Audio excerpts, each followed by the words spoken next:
इन सां मूंखे कहिड़ो फ़ाइदो पवंदो? बाबा साईं अवां त फ़ाइदे में आहियो। गौर प्रिया जी शादी कंहिंसां बि थिए, इन सां मूंखे को बि फ़र्क़ु न पवंदो। मूंखे सिर्फ़ प्रिया जे प्यार जी ज़रूरत आहे।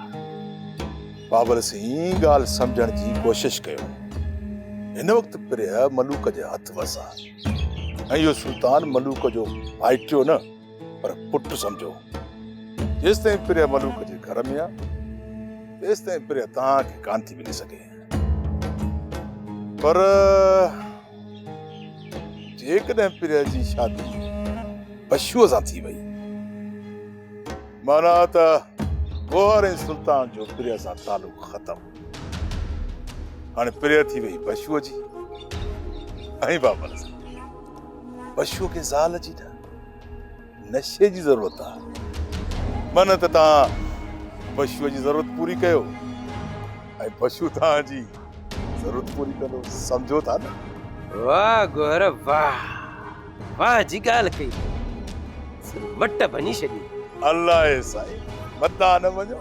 गौर हाणे जल्दी प्रिया जी शादी करा ऐं मलूकड़े खे मूं ॾे मोकिल त मां तब ॼांसि त जल्द बशूअ खे प्रिया जो संग ॾे।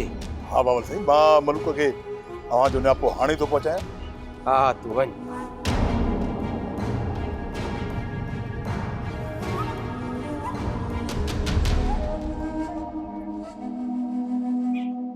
हा ॻोठ ॾे सभु ख़ैरु लॻो पियो आहे।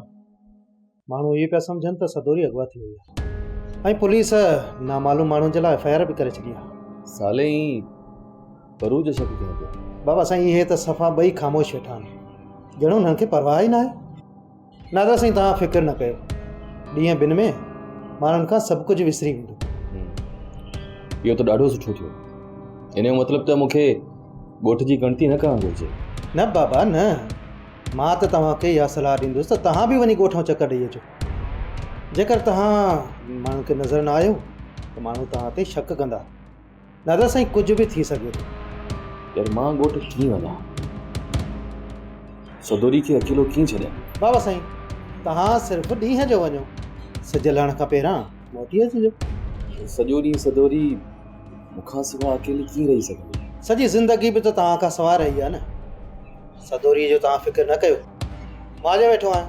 हा गुरु, चई त तूं सच थियो। मां ॻोठ जो वाह सवाह बि लही ईंदुसि ऐं साले खे आथत बि ॾेई ईंदुसि। हा साले खे चइजां त सदोरी खे असां ॻोल्हियूं पिया।